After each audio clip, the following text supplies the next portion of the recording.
was he working for the British, or was he just a bad guy outlaw who robbed people in the Pine Barrens? But the greatest thing was, 2011 I came back. My good friends Carol and Arthur took Fran and I for lunch, went around town, showed me Swenson Nursing Home where I was born. You know, we got a little tour. We ended up at the Historical Society. And my good friend Janet Earl was in there. And I've known Janet for many years. So she said, I have to show you something. So that branch that you see is actually in the Historical Society. And it says Joe Mulliner was allegedly hugged from this branch. So my Uncle Joe gets around.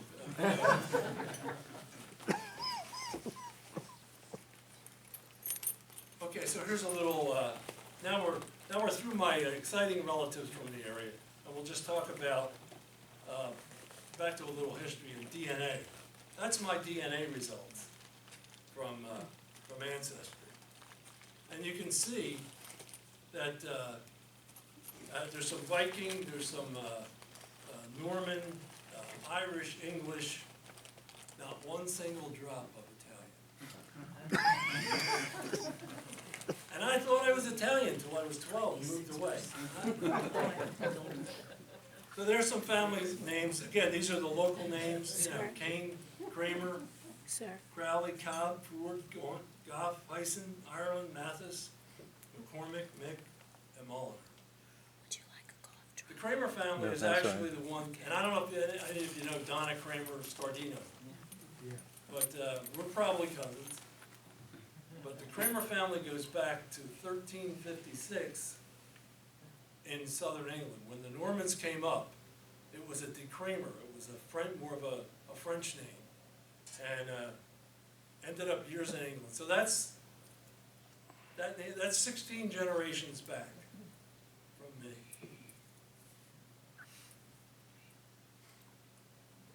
So here we're going to end up back in the park, and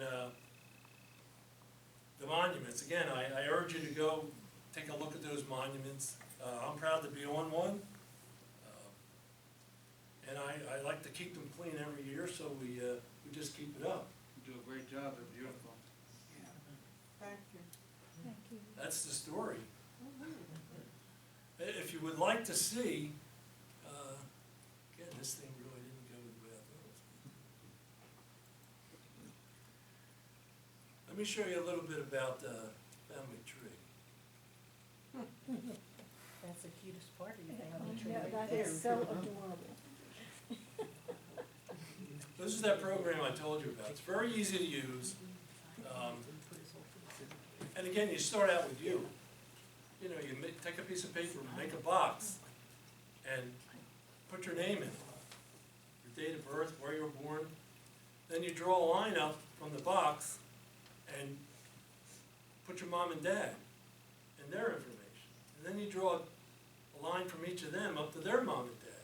And you start going back. Once you have those names, and you'll see here it is. I can put my glasses on. So this is it. So if I go to people,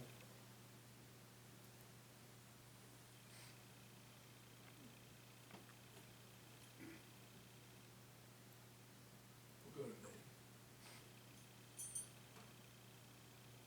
You can see it shows my children at the bottom. It shows my father, my grandfather, and we can keep going. Just keep going out. And again, all you have to do is, it's very simple to enter the data. And you can go out from that. Now let's say I want to do a web search. I don't know if there's Wi-Fi here or not.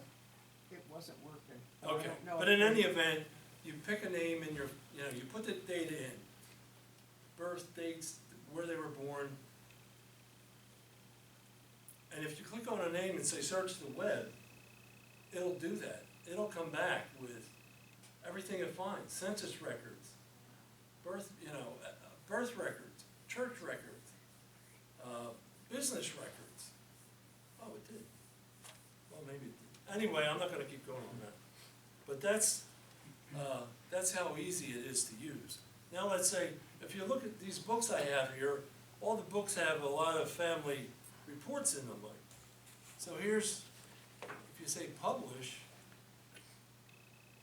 you can pick what you want. You can pick a chart. It's got a name, Thomas Cain Jr.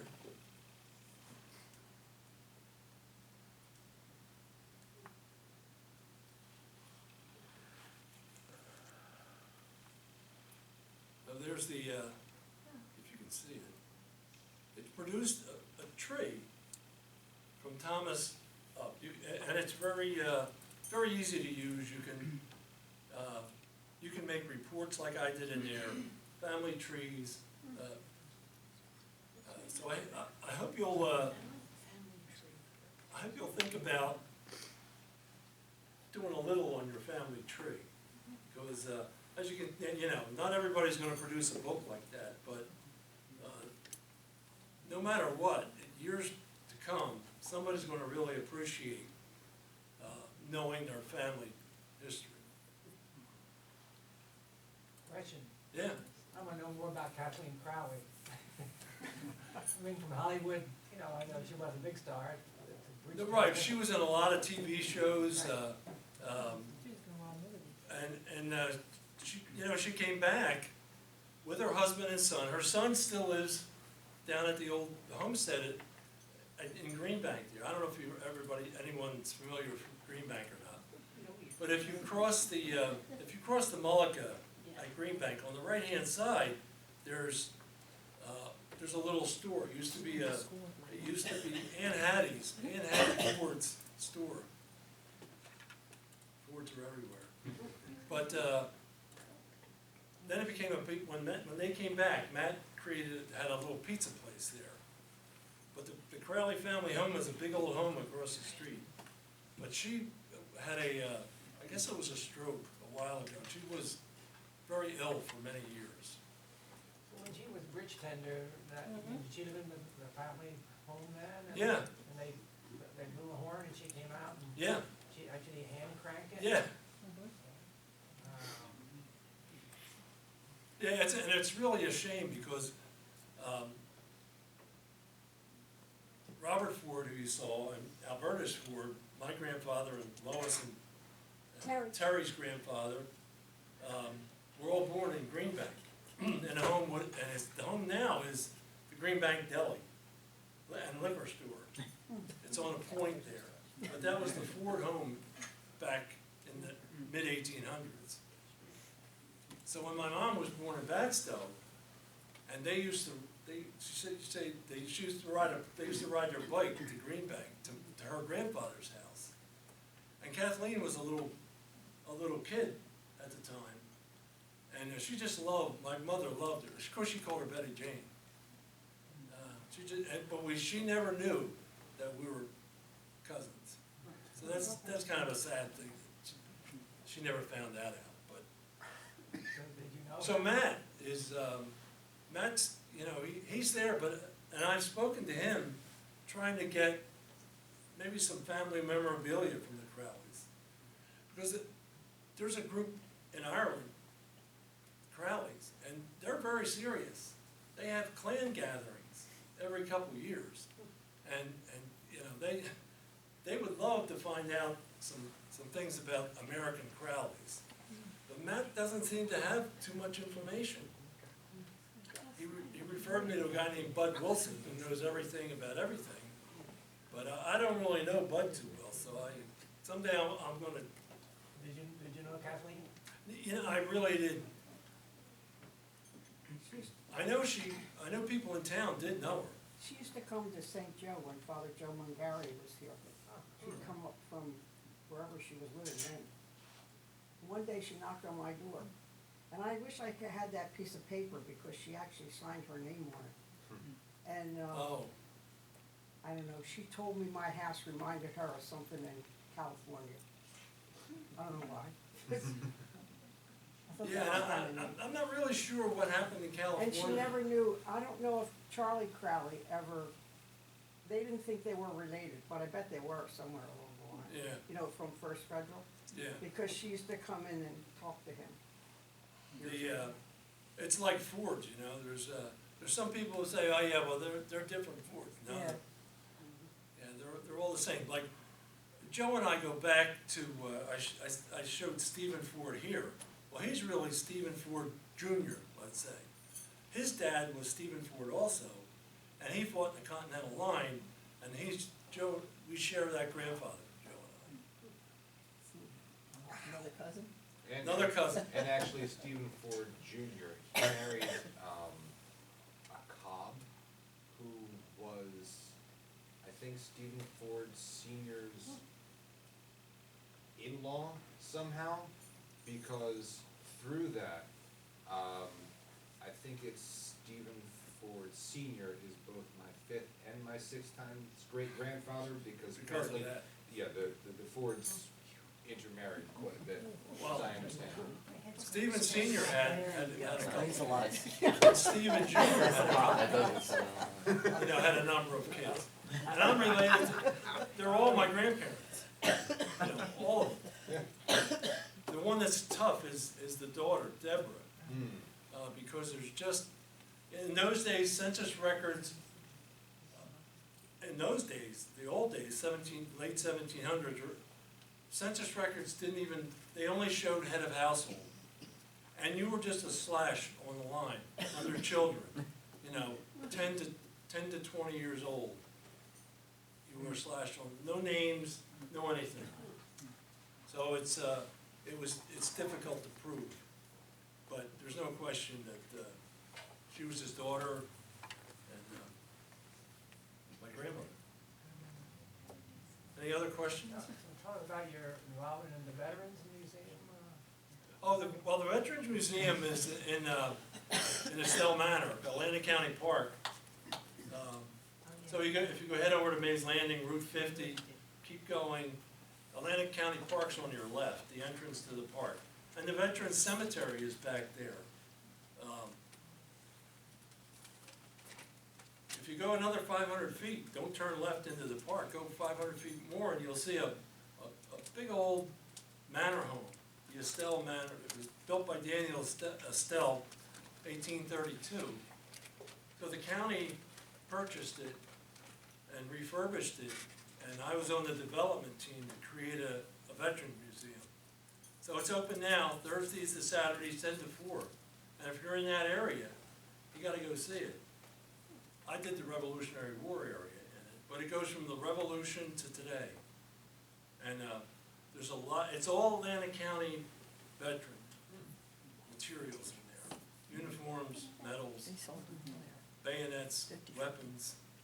What's the address again? Does it have a physical address? Or- Yeah, I don't know.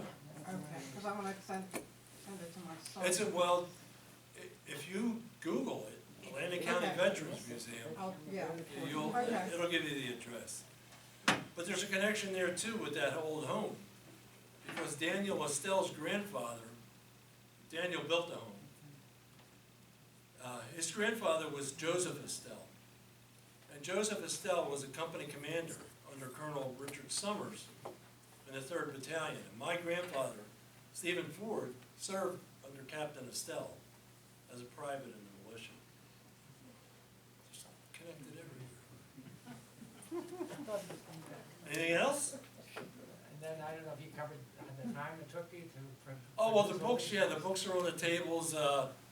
Again, it might be a little excessive, but that's me sometimes.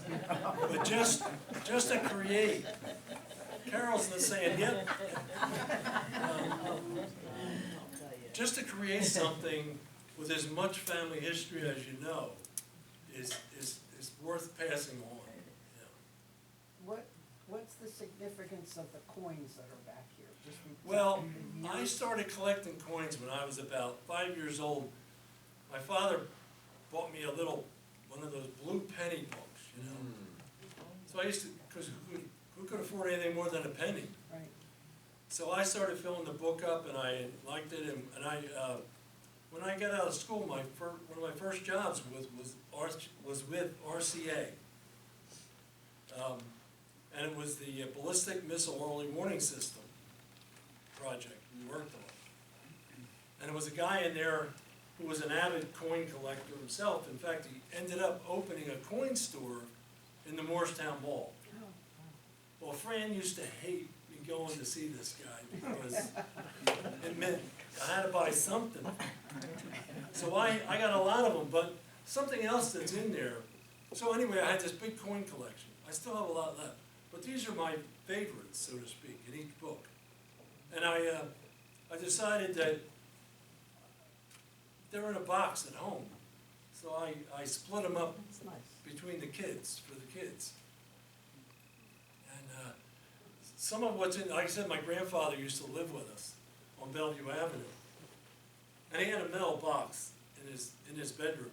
And every once in a while, he'd call me in and open the box and say, and I'd take a dime, I mean a quarter if he was really feeling good. And I'd go to the 5 and 10, and get an ice cream cone. So years later, when he passed away in '63, I got the metal box. And of course I had used a lot of coins out of that box. But when I started looking through them, it really made me a little weak. Because all the coins were a lot of them were from the 1800s. So I'm buying ice cream cones with an 1870 dime,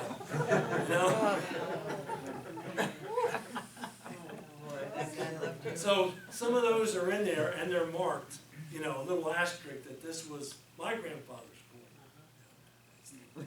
You have a metal detector on the way out, Well, thank you for listening.